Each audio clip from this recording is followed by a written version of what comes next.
The sound wasn't just metal. It was arrogance meeting gravity. When my 8,000-pound logging truck rolled over her pristine white Tesla, the air filled with the kind of silence that follows justice finally catching up. My name's Marcus Turner. I'm 47 and I own a small logging company tucked beside a private road just outside Whispering Pines' HOA. For 12 peaceful years, I lived quietly until Karen Patterson, the self-crowned queen of the cul-de-sac, decided my gate was her personal parking spot. That morning, as the sun rose behind the pines, I didn't feel angry. I felt ready. Months of warnings, letters, and patience had led to this moment, a moment both inevitable and completely legal. So when the crunch echoed across the valley, I simply smiled and said to myself, that's the sound of consequences. Before I tell you how a $9,500 Tesla became a pancake drop, a comment below. Tell me where you're watching from and what time it is. And if you enjoy seeing karma roll on 18 wheels, hit that subscribe button because this one's just getting started. If you told me a year ago that a luxury SUV and a woman named Karen would test my patience more than 30 years in the logging business, I would have laughed. I've dealt with falling trees, frozen roads, and mechanical failures that could kill a man in seconds, but nothing prepared me for the psychological warfare of suburban entitlement. My name's Marcus Turner, and for 12 years, I'd called the edge of Whispering Pines home, 15 acres of forested land tucked behind an iron gate with my house at the top of a gravel driveway that wound through rows of Douglas fir and cedar. The road connecting my gate to the main highway wasn't part of the HOA. It was mine, deed, maintained, and paid for entirely by me. I'd even posted 3 metal signs along the fence line. Private road. No parking trespassers will be towed. For over a decade, nobody had ever tested that rule. The residents of Whispering Pines mostly kept to themselves. They waved politely when I drove by in my pickup, sometimes ordered firewood from my yard and pretended not to notice the scent of diesel that clung to my clothes. It was peaceful, predictable, and quiet. Then came Karen Patterson. She moved in 6 months ago, right into the biggest house near the cul-de-sac entrance, a $1.2 million monument to self-importance.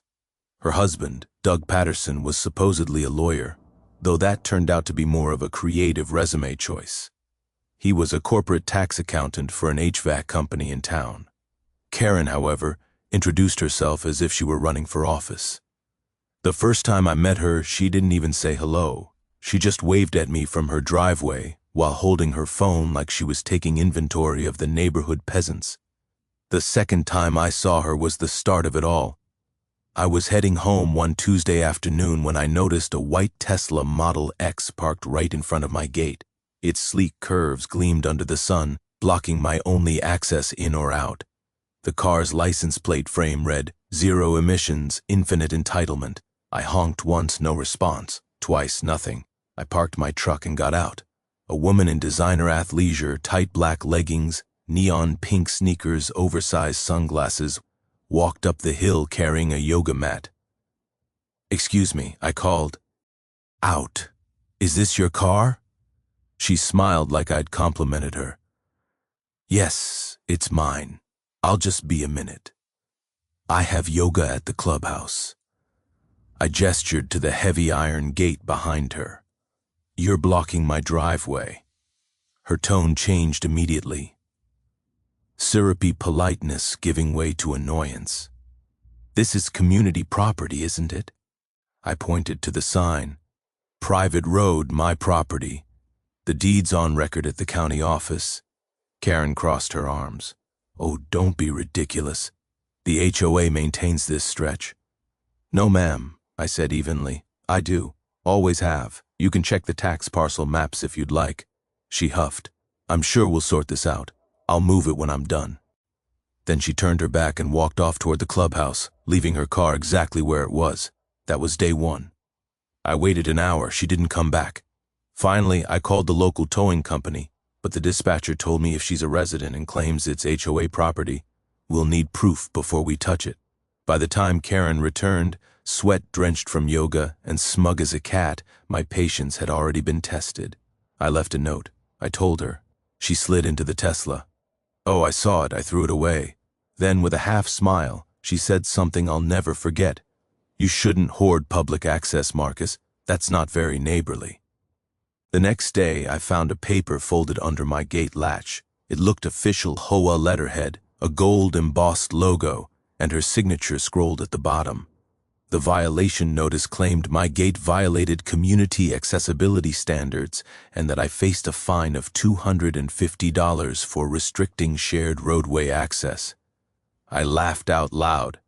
My land wasn't even part of Whispering Pines. The HOA had no authority here. Still, something about that paper got under my skin. It wasn't the fake fine, it was the arrogance behind it. By the end of the week, she'd parked in front of my gate 2 more times. Once just to run into town, another time for her wellness luncheon. Every time she refused to move when asked. I'm vice president of the HOA, she'd say, flashing her badge like it was a sheriff's star.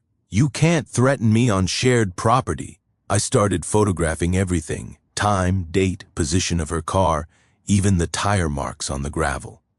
When I emailed the HOA board about it, I got a reply 2 days later. It read, "Thank you for your concern. After review, the board has determined that Mrs. Patterson's use of the access road falls within reasonable community activity." I stared at that email for a long time. Reasonable activity apparently now included trespassing. It wasn't just the inconvenience, it was the message. She wanted control. She wanted to prove that even outside her little HOA bubble, her rules still ruled. The next week, I installed 2 more signs, big, reflective, impossible to miss. The day after, I found one of them spray painted over with the words OA excess only. It was becoming war by inches. I decided to stay calm, always calm. I wasn't going to let some self-righteous suburban monarch drag me down to her level. I kept my head down, went to work and tried to ignore it. But then she escalated. One Saturday morning, my driver radioed in Marcus. "We can't get through. There's a car blocking the gate again." I already knew whose it was. By the time I got there, Karen was standing in front of her Tesla, with her arms crossed, recording everything on her phone. "Move, you." "Our car," I said, stepping out of my truck. She smirked. Smile. "Hell, you're on HOA camera. This isn't a joke, Karen. You're harassing me," she said. "I'll be reporting this to the board." "That's fine," I said, walking back to my cab. "Make sure you mention the $3,500 I just lost because my delivery truck couldn't get through." That wiped the smirk off her face for about 2 seconds. Then she said, "Maybe you should have been more neighborly." That's when I realized something about people like her. They don't just want to win, they want to humiliate you. Later that night, I called my buddy Tom, an attorney I'd known since high school. I told him everything. He chuckled darkly. Classic HOA power trip. Document everything. Photos, letters, timestamps. You'll need it later. What about those fake fines she's sending if she's issuing them on property not under HOA jurisdiction? Tom said that's fraud. But don't confront her yet. Stay clean. Stay patient. Patience was my specialty. Logging teaches you that timber doesn't fall the second you swing the axe. You line up the cut, you measure the angle, and when the time's right, you let gravity do the rest. At that point, I didn't know just how far Karen would go, or how much she'd underestimate me. But I did know this. She'd already dug herself into the roots of my property, and soon enough she was going to hear the sound of those roots breaking. By month 2, dealing with Karen had become a part-time job, unpaid, unpleasant, and impossible to quit. Every time I thought she couldn't get any more brazen, she found a new way to test the limits of both property law and human patience. It started small. She'd accidentally park her Tesla half a foot into my driveway, claiming it was too tight a turn otherwise. Then she'd inch closer. Eventually, her rear bumper was practically kissing my gate. Every time I confronted her, she'd flash that same saccharine smile and say, "Relax, Marcus. We're all neighbors here. Neighbors don't spray paint over your signs, though." After I put up 2 new reflective private property, no parking signs, I found them the next morning covered in neon pink graffiti HOA road. The spray paint dripped like a signature. I sent the photos to the HOA board. 3 days later, they replied with a single sentence. We will remind residents to be respectful of shared spaces. Shared spaces. They kept using that phrase like it erased deeds, property lines, and logic itself. I tried to talk sense into Karen one last time face to face. Karen, I said standing by her car one Thursday afternoon, you're trespassing every time you park here. The sheriff's department already confirmed this is private property. She didn't even look up from her phone. Oh, the sheriff doesn't understand our community's easement rules. The HOA has jurisdiction. No, it doesn't. You can't make up jurisdiction. She laughed, twirling her car keys. Watch me. That's when I knew logic wasn't going to work. The real turning point came 2 weeks later when my delivery schedule collided head-on with her ego. One of my biggest clients, a furniture manufacturer from Portland, had ordered a large batch of Kyline dried Douglas fir. I had a truck loaded and ready worth nearly $25 in lumber. My driver called me at 7:30 a.m. He said nervously, "We can't get through. That white Tesla's back again." I felt my blood pressure spike. "You've gotta be kidding." "No, sir. It's right across the gate. I drove down there myself." Sure enough, there it was. Brilliant white polished parked dead center, blocking the entrance like it owned the land. The sunlight glinted off the Tesla's surface as if to mock me. Karen wasn't anywhere in sight. I called her cell straight to voicemail. I called the HOA office. They said Mrs. Patterson is currently unavailable, but will forward your message. My driver was losing hours. My lumber sat idle. Every passing minute was lost income. I took photos, time-stamped everything, and sent them to my attorney friend Tom. He replied within 5 minutes. "Keep documenting. Don't touch the car. Don't even move it. The pattern matters more than the incident." So, I waited. Karen finally appeared around noon carrying a smoothie and wearing her oversized sunglasses like a celebrity avoiding paparazzi. "Hey, neighbor," she chirped. "Hope you don't mind. I was just catching up with a friend. You cost me $3,500 today," I said, trying to keep my voice steady. She looked me dead in the eye and said, "Maybe you should plan better." Then she got in her Tesla, reversed, and drove off like nothing happened. That was the moment the switch flipped inside me. I'd spent my whole life solving problems with work, patience, and common sense. But Karen didn't operate in that world. She thrived on manipulation, bureaucracy, and the belief that she was untouchable because she could shout AA louder than anyone else. That night, I made a folder on my desktop titled HOA Nonsense. Inside it, I saved every photo, every email, every timestamp. I even bought a dash camera to record her car each time it blocked my gate. Within weeks, I had over 50 separate incidents documented enough to build a small courtroom drama. And then I found something even worse. While checking my mail one afternoon, I received a letter from a title agency. It mentioned outstanding HOA dues attached to my property. I almost laughed. My property wasn't even inside the HOA boundaries. But when I called to clarify, they sent me a scanned notice of lien that Karen had filed through the HOA system. The document listed my property's parcel number along with her signature as HOA vice president. It demanded $900 in back dues for maintenance of shared access road. She had fabricated a lien on private land. I forwarded it to Tom, who called me immediately. "Marcus, that's fraud, plain and simple. But don't confront her yet. Let's get it on record first." We filed a complaint with the county clerk's office and sent a formal cease and desist letter through Tom's firm. It was clean, professional, and entirely legal. A week later, I found a new violation notice taped to my mailbox. This one accused me of unauthorized commercial activity and disrupting community peace. I realized she was doubling down, using the HOA as her personal weapon. The lies spread faster than wildfire. Neighbors who once waved now turned away. Some whispered when I passed. I overheard one woman at the gas station saying, "Isn't he the guy running that illegal lumber operation?" It didn't matter that my business was licensed, insured, and operating miles from HOA land. Karen's gossip had done its job.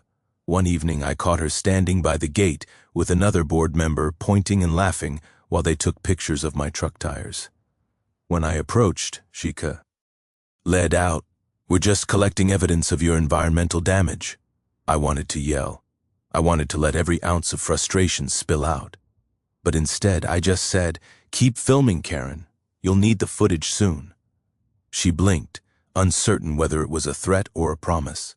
That night, I sat at my desk, scrolling through the mountain of evidence I'd collected. Photos, videos, emails, audio clips. It was enough to bury her in paperwork. But Tom's words echoed in my head. "By the book, Marcus. Everything by the book." So, I stayed patient. I filed reports. I documented every new trespass. I called the sheriff's office again, and the deputy confirmed, "Yes, it's private property. Yes, she's trespassing. But since it's a civil matter, they couldn't tow her car without a court order. A court order takes months." Meanwhile, she parked there almost daily as if daring me to react. She even started using my gate as her personal stage, chatting on her phone, filming TikToks about entitled men harassing women. I found one clip online where she stood in front of my property saying, "Some people think owning a truck gives them authority." Well, not in Whispering Pines. The comments were full of support from strangers who had no idea what she was actually doing. The longer it went on, the more I felt something boiling deep inside, a mixture of helplessness and clarity. She wasn't going to stop until something forced her to. The breaking point came late one afternoon when I drove home and saw my mailbox smashed in. Sitting on top of it was a crumpled copy of my cease and desist letter scrolled over in red marker. "You don't own this road." That's when I decided the time for diplom. AC was over. I wasn't going to scream or vandalize or stoop to her level. I was going to use the one thing Karen didn't understand: leverage and law. I called Tom again. "You said to do everything by the book." Right. Well, I said it's time to turn the page." Tom chuckled. "What are you thinking?" "Something that'll make sure she never parks on my property again." There was a pause. Then he said, "Just make sure it's legal." "Oh, it will be, I promised. Perfectly legal." As I hung up, I looked out my window toward the gate where her white Tesla glowed under the porch light like a trophy she didn't deserve. I didn't know it yet, but I just started planning the most satisfying day of my life. One that would end with the crunch of metal, the gasp of a shocked crowd, and the most poetic case of karma I'd ever seen. By the time October rolled in, Karen had turned my driveway into her personal staging ground. What started as a single arrogant park job had metastasized into a full-blown territorial campaign. She wasn't just parking in front of my gate anymore. She was holding court. Friends, neighbors, and whatever allies she'd recruited would show up on purpose, block the entrance in a neat little cluster, and act as if they'd discovered some civic duty. They'd sit on folding chairs, sip iced lattes, and take turns filming me like I was some dangerous exhibit at a zoo. One morning, I came out to find 3 cars lined up shoulder to shoulder in front of my gate, umbrellas propped like parasols, and a little speaker playing meditative music. Karen waved at me like she'd invited me to her picnic. A woman I didn't know called out, "We're protesting diesel trucks in our neighborhood." As though unloading 20 tons of timber was a public health crisis. It would have been laughable if it hadn't been so costly. That week alone, I had 3 scheduled hauls that had to be rerouted. Drivers sat on the shoulder with engines idling the clock, eating my profit margin. Clients called frustrated. "When will you be able to deliver?" they asked. I had to explain politely, because my reputation relied on calm professionalism, that an HOA vice president's parking habits had cost me the day. Judging by the sympathetic silence on the other end of the line, my explanations weren't doing much to soothe empty invoice columns. She wasn't subtle with her theatrics either. One Saturday, she rolled up in a white convertible and organized a community beautification brunch at the mouth of my driveway. They laid out tiny sandwiches and flyers about respecting communal access. At the center of their little setup sat Karen's Tesla shining like an altarpiece. I couldn't tell if I should laugh or file a restraining order. As if the constant blocking weren't enough, Karen took to weaponizing paperwork. She mailed a stream of complaints to county offices, false, verbose, and signed with a flourish claiming noise, dust, and unauthorized commercial activity. She copied the HOA neighbors and a local news outlet she'd befriended through a volunteer position. The letters were full of legal-sounding jargon.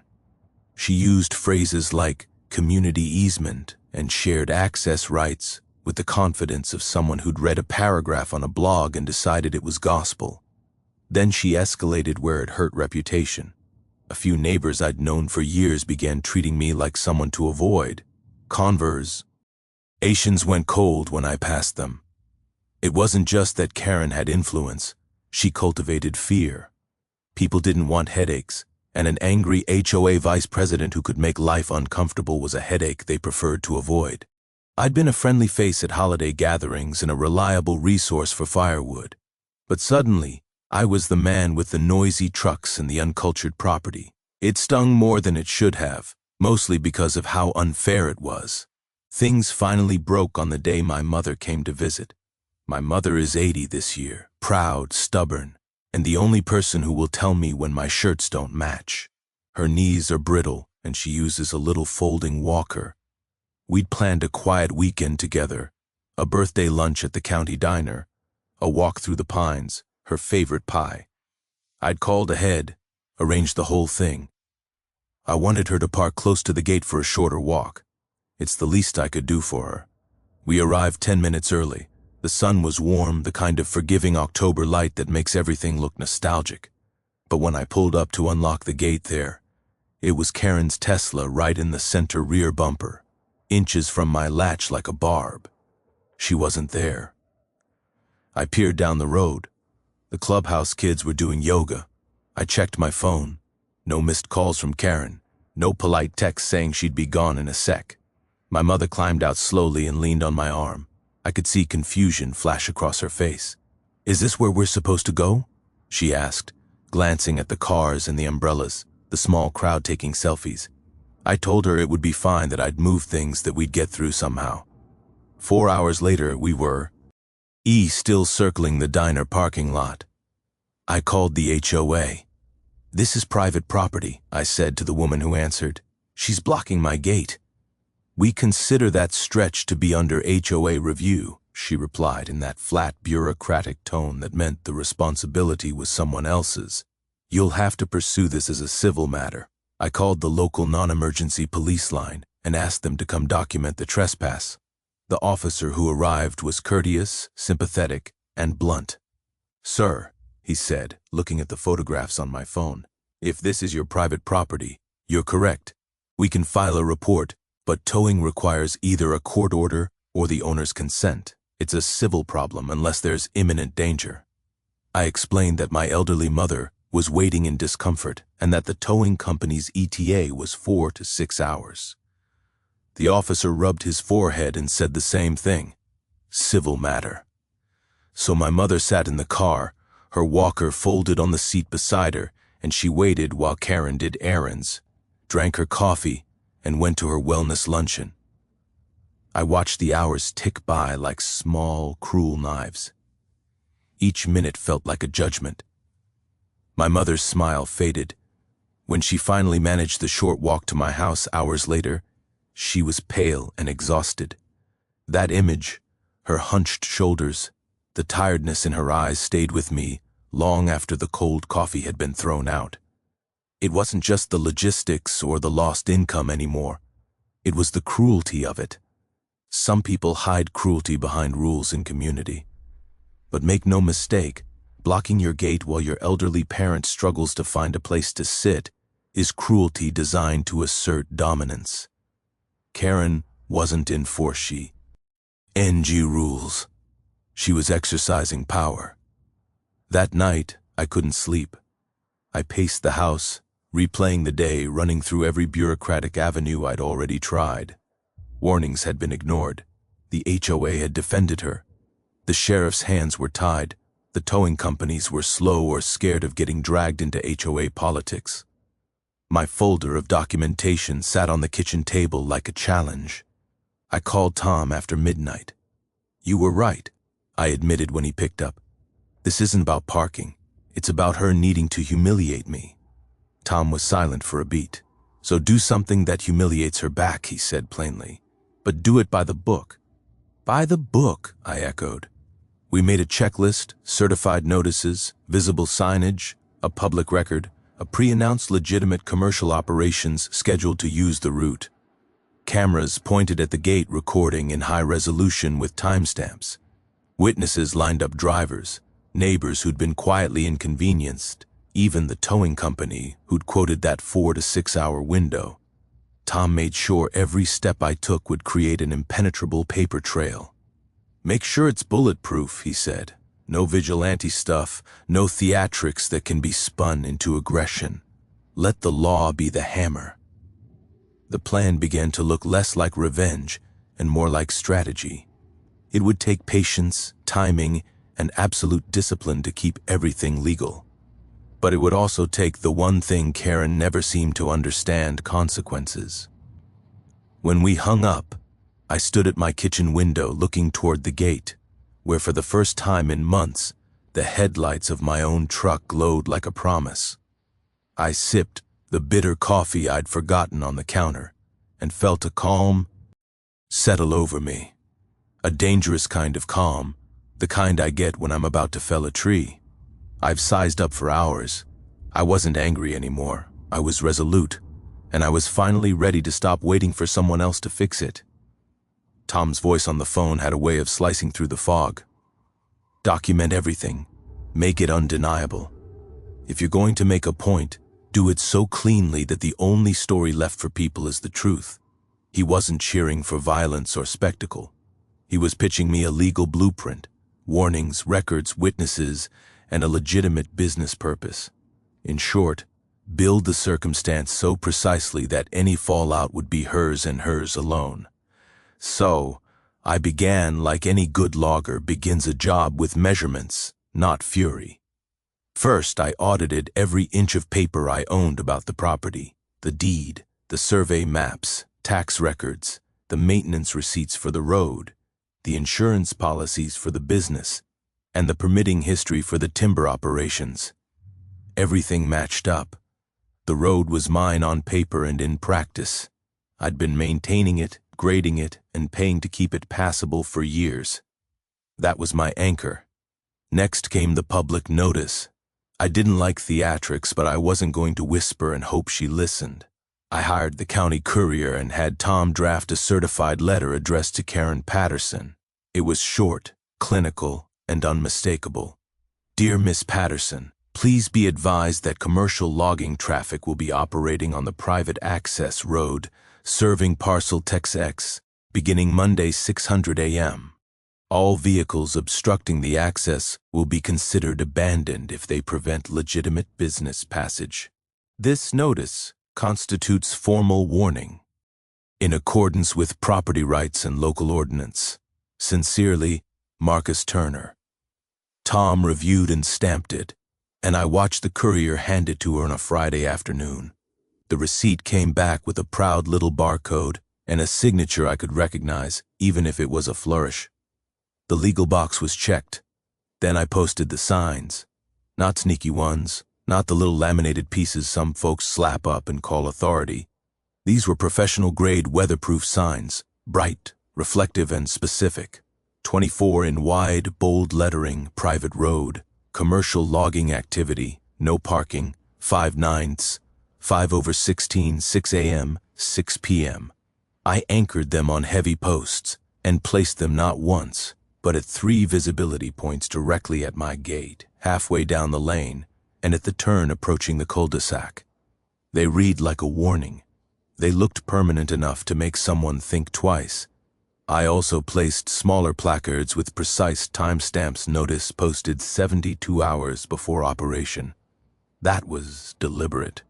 If anyone tried to claim surprise or ignorance, the timestamps would say otherwise. Cameras were the next chapter. I retrofitted my existing system with 2 more high-res motion sensors, one facing the gate dead-on, another covering the road approach. These weren't the grainy, apologetic black boxes you see in cheap setups. They recorded at 60 frames per timestamp, locked and uploaded to a secure cloud drive automatically. Every car that slowed, every person who lingered, every second of indecision would be captured in crisp, undeniable detail. I informed the HOA board formally. No lecturing, no baiting, just facts, dates, times, and the legal rationale. I sent copies of the certified letter to their secretary and made sure the county clerk had a recorded copy too. The goal was not to antagonize them. It was to create an official paper trail showing I'd done everything reasonable to give notice. Then there was the human element. I told my drivers one by one exactly what to expect and what to record. I scheduled the timber load legitimately. No fluff, no show. A buyer in town had contracted a delivery for a mill that morning, and the manifest sat on my desk. The Kenworth was serviced, weighed, and inspected. I checked the brakes myself. I told the driver, Pete, that if anything went sideways, he was to stop, radio me, and follow the plan. Every man in my crew knew this wasn't a stunt. It was business with a deadline. I left voicemails too soft but official. "Karen," I said in one, leaning against the hood of my truck, so the words came steady and normal. "This is Marcus Turner. This is your final warning. Commercial logging traffic begins Monday at 6 a.m. For your safety, and to avoid damage to your vehicle, please do not park in front of the gate. Thanks." The message timestamped itself. I kept the recording. There was a strange satisfaction in the mundane parts. Printing manifests, tightening bolts, putting the manifest in the glove box. It felt almost surgical, cold, efficient, and entirely controlled. I didn't want a spectacle. I wanted a mirror. I wanted the consequences to reflect back on the person who chose to ignore the signs and letters. If she parked there after every warning, after official notice, after cameras and certified mail, then whatever happened would be the direct result of her choices. My neighbors started to notice too. A few came curious and cautious, and I walked them through the evidence like a doctor explaining x-rays. I showed them the certified mail receipts, the sign locations, the time-stamped photos for the past months. Some nodded quietly, others shook their heads, embarrassed about how quickly they'd let their opinions be swayed by rumors. A woman named Lisa, who'd previously avoided me at holiday parties, told me quietly, "We didn't know she'd been doing this to so many people." That kind of admission was worth more than 1,000 angry words. Tom and I double-cheat everything. "If she parks there," he said, "and you have a legitimate conveyance and documentation, you won't be the aggressor. You'll be the business owner exercising a lawful right to access property you own. If anyone asks, you followed the book. No improvisation, no theatrics." I couldn't help but think of the timber itself as an instrument of law. Rather than revenge, the weight of the cargo was simply the physical representation of a legal right. I knew the physics. An 8,000 billions loaded truck carries momentum that a 5,000 lb car cannot resist. But it wasn't the momentum I relied on. It was the prior notice, the legal documentation, the witnesses, and the record. If consequences were to befall the car, the world would see that the owner had been warned and that the owner had chosen to ignore those warnings. Sunday night, I slept badly. Not because I feared legal consequences, I trusted the documentation, but because of the moral vector the situation had taken. I had never wanted to hurt anyone. My life had been about building things, roads, livelihoods, and sometimes even community. But I also knew this continuing to be passive, old, only encourage more abuse. Some people needed rules to be reinforced with an immovable object they could bully away. Karen had created a pattern of entitlement, and patterns only stop when someone breaks them. At 4:30 a.m. on Monday, my phone buzzed with a final message from Tom. You've done the work. Stick to the plan. Don't deviate. I drove to the yard in the dark and watched the sky lighten over the tree. The Kenworth glowed like a beast, ready to move. My crew was already there, faces pale with focus. The signs gleamed in the pre-dawn light. Cameras hummed quietly. When the clock rolled to 600, everything I had prepared sat in its place. Legal notices filed signs, posted cameras, rolling witnesses, briefed a bona fide business load manifest in the glove box. There was no grandstanding, no smug delight. Only the slow, inevitable approach of a man doing his job on his own land, and the knowledge that now, at last, the situation would be resolved in a language Karen would understand, consequences, measured and lawful. I woke before dawn with the kind of calm that isn't peace so much as readiness. The kitchen clock read 5 a.m. when I made coffee, the house quietly settling into the long breath before a morning. Outside, the road was black as pitch, the pines swallowing sound. I checked the cloud backup on my phone. Camera feeds were green and recording timestamps, steady 0500 and 12:0500 and 13:0500 and 14. The certified letter receipt sat on the table beside my mug like a witness sign stamped undeniable. I felt the weight of every carefully logged detail. And for the first time in months, that weight felt like a shield instead of a burden. At 5:45 a.m., I drove down to the gate in my pickup to do a final sweep.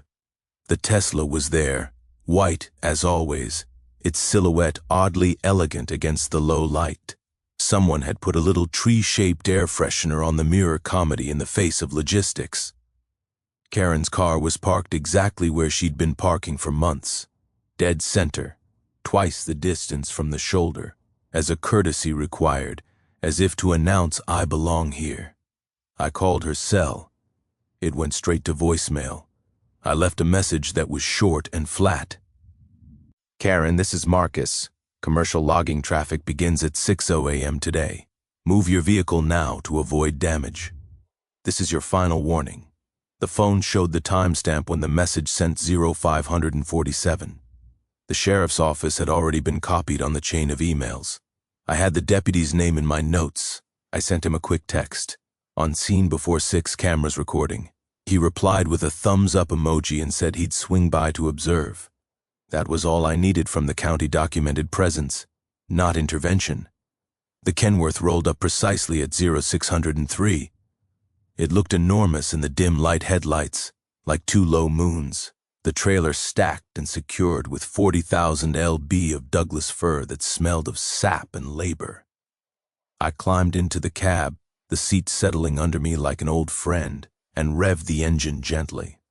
The air horn breathed. It was a low, honest sound that belonged to work and not to drama. Pete, my driver, tapped the mic and said, "We're go, Marcus." I thumbed my headset and confirmed voice steady. "Follow my lead. Cameras on manifesting glove box. If she moves, stop. If she doesn't, proceed slowly. No sudden maneuvers." We eased forward, the gravel crunching under the Kenworth's weight. The true CK moved like a force married to inertia. There's a dignity to that kind of weight, as if the machine itself refuses to hurry when it has a job. I could feel the momentum building in a way that's almost meditative if you're used to it. A slow, unstoppable pulse. The Tesla sat there glossy and unperturbed. I hit the air horn twice, sharp, polite blasts. No one came. I shifted to a lower gear and inched the truck forward, every inch of movement deliberate. My cameras recorded in close-up the Tesla's rear bumper, the light reflecting in its chrome trim the way a stray leaf drifted across its hood. My front camera caught Pete's hands on the wheel, tense but controlled. My backup feed logged the distance between the truck and the gate. Everything was documented, sound sight sequence. If someone tried to paint what happened as reckless, the footage would say otherwise. At 0607, the Kenworth's bumper kissed the Tesla's rear bumper, an almost tender first contact, that in any other situation would be a fender bender and a dashed morning. Karen still didn't appear. I tapped the mic again. "Pete, we're going to push slowly. Keep it steady." The world narrowed. The only sounds were the diesel hum, the subtle groan of the loaded suspension, and the tiny chirp of a neighbor's security camera somewhere down the lane. In slow motion, because memory makes slow motion of things that matter. The bumper compressed metal surrendered, and then a sound like a small apocalypse filled the air. Metal tearing, plastic popping, glass spitting like rain. The Tesla's rear folded inward, as if someone had sat a heavy hand on it and squeezed. Adrenaline moved through me in an efficient way. I didn't feel rageous, much as the cold clarity of someone who had chosen a path and was seeing it through to the end. Pete eased the truck forward another foot. The rear axle of the Tesla dug into the dirt. Its suspension collapsed with a soft, terrible thunk. A high note of a horn from a neighbor's car somewhere down the road added an absurd soundtrack to the moment. Karen came running from the clubhouse like a woman cut from silk and stitched into panic. Her hair was wild, sunglasses askew, and she screamed an animal, a human wail mingled with indignation. People spilled into yards, phones in hand, live streams starting in half a dozen directions. A chorus of voices swelled. "What the hell? Oh my God, call the police." There was the immediate dizzying split between spectacle and law. People reacting to the crash cameras, catching the raw unfolding scene while the legal facts sat in tidy boxes on my desk. I climbed down from the Kenworth and walked deliberately to the Tesla. Karen stood by its passenger window, pounding it with her fists, tears streaking mascara down her cheeks. She looked at me as if I'd personally plucked the vehicle from a showroom and tossed it into a crusher. Every indignation she had was packed into those animal sounds. "You can't do this," she shrieked. "You'll pay for this." I held up my hand and spoke loud enough for the cameras and the crowd and the deputy who just pulled up in his cruiser to hear. "Karen," I said, voice level, "you were warned.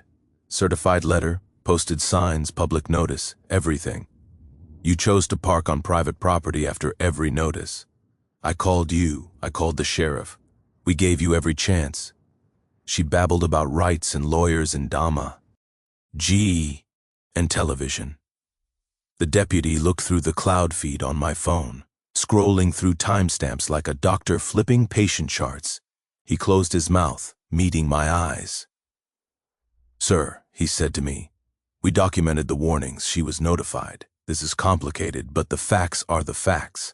Karen's calls to her insurance company were immediate and furious, yelling about theft, vandalism, assault. Her husband arrived somewhere in the middle of her tirade, breathless, flustered, insisting he'd been at an appointment and couldn't possibly have known. Neighbors gathered, some with sympathetic faces toward Karen, others with looks of dawning comprehension. Someone from the HOA arrived and stood awkwardly at the edge of the crowd, eyes flicking between the mangled Tesla and the neat stack of certified mail receipts someone had handed them. I let the cameras roll. I answered questions with the precise, damped voice of a man who had covered his tracks cleanly. "We gave notice," I said to a local reporter who elbowed forward. "This was business on private land. We proceeded after proper warnings." Karen's meltdown crescendoed, screaming into a phone, then collapsing onto the hood of her destroyed car, as if the metal itself had betrayed her trust. Her followers posted snippets online within minutes, shaky videos with breathless commentary, slow pans of crushed aluminum, a woman in tears, a monster in a hard hat. The internet would pick this apart in hours, but the record, my record, was immaculate. Time-stamped video, certified mail, posted signs, witness statements, a manifest in the Kenworth's glove box. As deputies took witness statements and cataloged the wreckage, a kind of Ned hush settled on the cul-de-sac. The air smelled of diesel and crushed metal, and something like possibility, people whispered. An elderly neighbor I'd once cut wood for walked up and put a hand on my arm. "Good on you for being patient," she said softly. It wasn't triumph. It wasn't joy. It was the quiet satisfaction of a man who'd run the ledger and found the balance kept hard when calculated and utterly final. I recorded one last clip on my phone before the deputy asked me to step aside for formal questioning. I looked straight into the lens and said, "For anyone watching later, next time read the sign." Then I turned to face the swarm of microphones, the officer's clipboard, Karen's wails, and the steady blinking of the security cameras. Everything that would carry the rest of the story into the light. You can tell when someone's entire illusion of power cracks. It doesn't happen in a scream. It happens in the silence afterward. That morning, once the diesel fumes faded and the sheriff's deputy started writing his report, silence hung heavy in the air. The HOA members stood frozen in the street, clutching their phones like crucifixes. Unsure if they should comfort Karen or film her, I just stood near my gate, hands in my pockets, feeling like I'd finally taken back something she'd stolen from me months ago. My peace. Karen's white Tesla looked like a crushed soda can.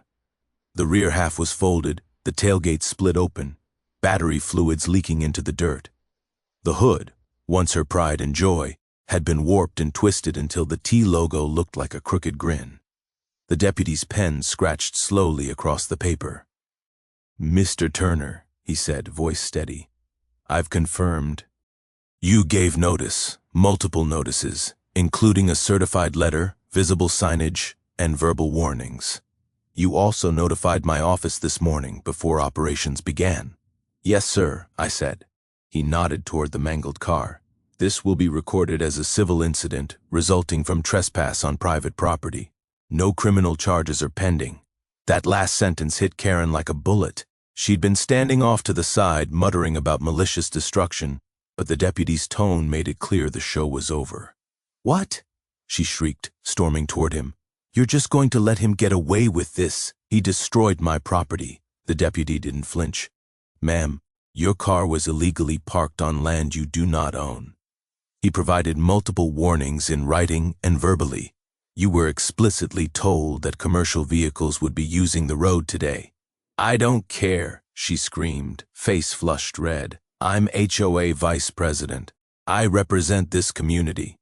The deputy raised an eyebrow. "Not on this road. You don't." That one line should have gone on a t-shirt. Karen's husband, Doug, arrived right then, still in his pajama pants socks, half on, clutching his briefcase like it was going to save him. He looked at the Tesla, then at Karen, then at me. "Honey, what did you do?" "What did I do?" She howled. "He crushed my car with a logging truck." Doug looked at the deputy, who simply showed him the evidence copies of the letters, photographs of the posted signs, timestamped video from my security feed. The poor man just sagged. "Brenda," he muttered, using her real name, a sign that even he'd dropped the act. "You didn't read any of this, did you?" Karen's voice cracked. "I didn't think he'd act too." "Allie, that's the problem." I cut in quietly, "But clearly you didn't think." The cameras caught that line, and within hours it was everywhere. By mid-afternoon, the HOA board had called an emergency meeting at the clubhouse. Apparently, they were more terrified of liability than of Karen's wrath. The community Facebook page exploded. Some residents defended her. "Marcus is a bully. This is too far." But others started sharing screenshots of her past violation, notices the fake fines, even clips of her blocking my gate. The narrative turned fast. By evening, the video titled, "Oh, Karen Gets Her Tesla Crushed by Logging Truck Justice Served," hit the internet. It had been posted by one of the teenagers from down the street. The kid even added dramatic music. It went viral overnight. I didn't ask for fame, but fame found me anyway. Local news showed up by noon the next day, filming the tire marks, the flattened Tesla, the private road signs still shining proudly in the Sunday. They interviewed neighbors. Some acted shocked. Others smiled behind their polite expressions. One woman whispered to a reporter. Honestly, she deserved it. Karen, meanwhile, went nuclear. She called her insurance company demanding full coverage. The adjuster came out, took one look at the car, checked my documentation and said, "Sorry, ma'am, this falls under negligence. You were warned repeatedly." She screamed at him too. Then she called a lawyer, a real one this time, not Doug, and tried to sue me for property destruction. The attorney, after reviewing the evidence, told her point blank, "You have no case. In fact, if you push this, you could be countersued for harassment, fraud, and trespassing." Whoa.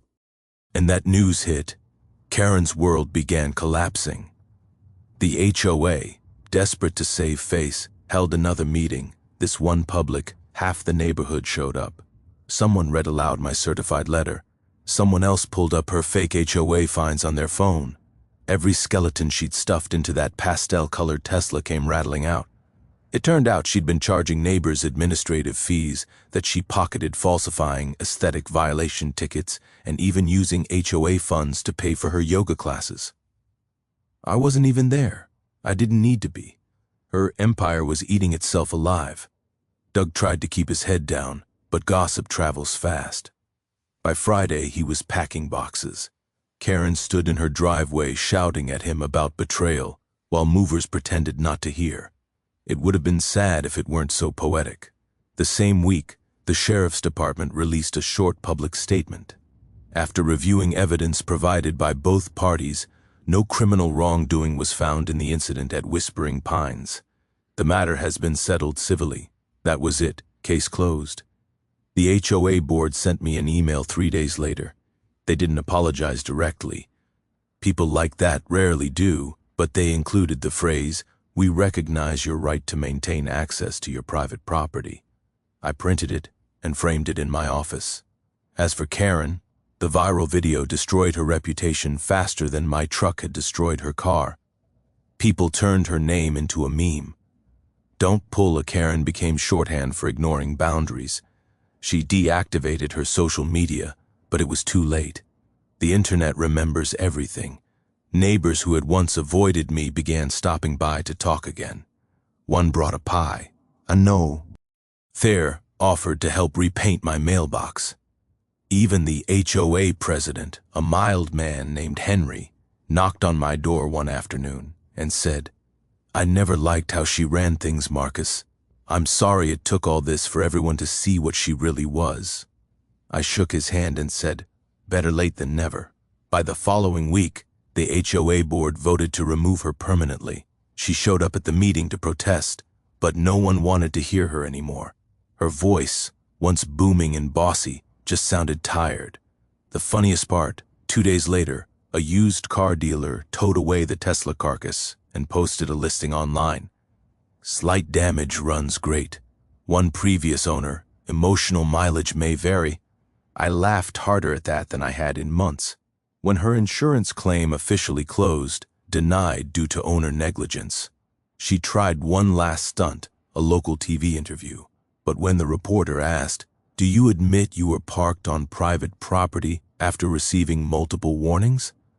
she just froze, blinked twice, and mumbled, "I'd rather not discuss that." The segment aired once. Public sympathy was non-existent. That weekend, peace finally settled over Whispering Pines. The air smelled like pine resin again instead of tension. For the first time in months, no cars blocked my gate. I cleaned the gravel, repainted the gate posts, and replaced the dented latch. My new sign read, "Private road respect gets you further than arrogance." That line made the local paper. I thought it was over, and in the big sense it was. But the best twist came 2 weeks later in a thick white envelope from Heritage Mutual Insurance Company. They wanted clarification on liability of final review before closing their file. They asked for documentation supporting your lawful operation at the time of the incident. I smiled. I sent them a USB drive labeled "Full Documentation, Turner Logging Case." Inside, 67 pages of photos, 13 video clips, 6 witness statements, 2 copies of certified mail, and a notarized timeline. A week later, they sent back a letter that read, "Dear Mr. Turner, upon review of the evidence, we find no liability on your part. The claim is hereby denied, and the case is considered closed. Thank you for your thorough cooperation." It was the most satisfying paragraph I'd read in years. Karen stopped showing her face around town. Words spread that she'd put her house up for sale and was looking for a new start. No one bothered to wish her luck. Justice had already wished her goodbye. The quiet after chaos is a strange thing. It doesn't come with fanfare or fireworks. It seeps in slowly like the sound of wind returning after a storm has passed. That's how it felt in the weeks that followed the Tesla incident. The air around my property was finally still again. No more cameras, no more shouting, no more pastel-colored SUVs blocking my gate like trophies of arrogance. Just the steady hum of cicadas, the crunch of gravel under my boots, and the deep familiar rhythm of peace. I hadn't realized how much tension I'd been carrying until it was gone. For months, every drive home had been a coin toss. Would my gate be blocked today? Would there be another fake fine stuck to my mailbox? Another note scrolled in self-righteous ink. Now when I turned down my private road, the only thing waiting for me was the smell of pine sap and sawdust. Karen Patterson had vanished. After the viral storm, she'd stopped showing her face around Whispering Pines altogether. The HOA board had quietly voted her out, stripping her of her title, her decorative parking privileges, and her tiny empire of fines and forms. Her husband, Doug, had moved out first. No surprise there. Word through the grapevine said he'd rented an apartment in town and filed for separation. By the time the Forale sign appeared in front of their house, even the gossipers had run out of new material. I drove by once about a week after the sign went up, out of curiosity, not pettiness. The yard, once trimmed to within an inch of its life, had started to wilt. The flower beds were patchy, the mailbox leaned slightly, and someone had removed the HOA vice president plaque from the front porch. The empty driveway looked oddly poetic, like a stage after the actors had left. A few neighbors caught my eye as I drove past. They waved. Genuine, warm, guilt-tinged waves, the kind people give. When they finally realized they'd been fooled, I nodded back. No hard feelings. Most of them had been scared of Karen more than anything else. She'd ruled the HOA like a petty dictator with a clipboard. Now that she was gone, the community felt lighter, freer. One afternoon, the new HOA president, Henry, the mild-mannered accountant, who'd once apologized to me for the misunderstanding, stopped by my property. He stood there on the gravel, hat in hand, and said, "Marcus, on behalf of the board, I just wanted to apologize formally. We let her overstep. It won't happen again." I looked at him for a long moment and finally smiled. "Apology accepted. You folks take care of your side of the line and I'll take care of mine." He grinned. "That's fair enough." Later that evening, I stood by my rebuild gate and thought about how something as small as a parking spot had spiraled into months of insanity, fines, fraud, and the total collapse of a woman's social empire. It was ridiculous, but also revealing. Some people treat boundaries like suggestions. They think rules apply to everyone but them. Karen wasn't just a bad neighbor. She was a lesson in what happens when entitlement meets consequences. I spent the next few weeks restoring my property, repainting the gate, replacing the dented post. I even added a little plaque I'd ordered from a metal worker in town. It read in brushed bronze letters, "Private property. Respect it or regret it." It gleamed under the sunlight like a moral written in metal. Around Thanksgiving, my mother came to visit again. The last time she'd been here, she'd sat in her car for hours, waiting for a tow truck that never came. This time, the road was clear, the gate opened smoothly, and she parked right up front without a single obstacle. When she stepped out, she looked around and smiled relief, softening her face. "Well," she said, adjusting her scarf, "it's nice to see the Queen has abdicated." I laughed so hard I nearly dropped the pie I was carrying. "Yeah, Mom, peace has been restored to the kingdom." She patted my arm. "You did good, Marcus. You stayed patient. You did it the right way. That part meant the most to me the right way, because as tempting as it had been to lose my temper, I hadn't. I'd done everything by the book. That was the difference between revenge and justice. Revenge feels good for a moment. Justice lasts. A few days later, I received one final letter from her. ITIG, Mutual Insurance. It was short and satisfying. The bureaucratic equivalent of a full stop. Case officially closed. Claimant found fully liable for her own losses. No further action required. I pinned it to my bulletin board next to a photo of my first logging truck. Every scar on that old machine had a story behind it, and now so did my gate. The following spring, a young couple moved into Karen's old house. They drove a pickup truck and waved the first day they saw me. A week later, the man came over with a 6-pack of beer and said, "Hey neighbor, I heard there used to be some drama around here." I smiled, cracked open a bottle and said, "You could say that, but don't worry, the drama moved out months ago." We laughed and that was that.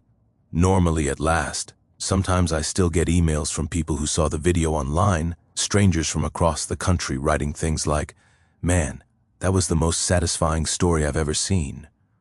Or, "You're a hero for standing up to HOA bullies." I always reply the same way, "Thanks." But the real hero was paperwork, because that's the truth. The whole thing didn't end with a truck or a crash. It ended with documentation, patience, and proof. That's what beats entitlement. Not shouting matches, not threats, just quiet, stubborn evidence that refuses to bend. As I sit here now looking out over my land, the pines swaying the gravel, clean the gates strong, I can't help but think about what this whole mess taught me. People will test you. They'll cross your lines, poke your patience, and try to make you feel small. The trick isn't to outscreen them, it's to outlast them with calm, with facts, with time. Karen thought her title and our Tesla made her untouchable. What she didn't understand was that law and respect weigh more than any badge or brand. I didn't crush her car out of anger. I crushed the arrogance that said she could do whatever she wanted and never face the consequences. Sometimes consequences just happen to weigh 80,000 lb. If there's one thing this story taught me, it's that boundaries aren't just physical, they're moral. People like Karen don't respect fences, gates, or signs because they don't respect the quiet dignity of other people's space. And when someone like that keeps pushing, it's tempting to push back in anger, but that only gives them what they want: attention, chaos, validation. The real power is in restraint, in documentation, in doing it right, even when doing it right takes months. Because the moment you let anger guide you, you hand over the moral high ground. Life will always throw you a few Karens, people who test your patience, twist your words, and try to take advantage of your decency. Let them show you who they are, then respond with proof, not rage.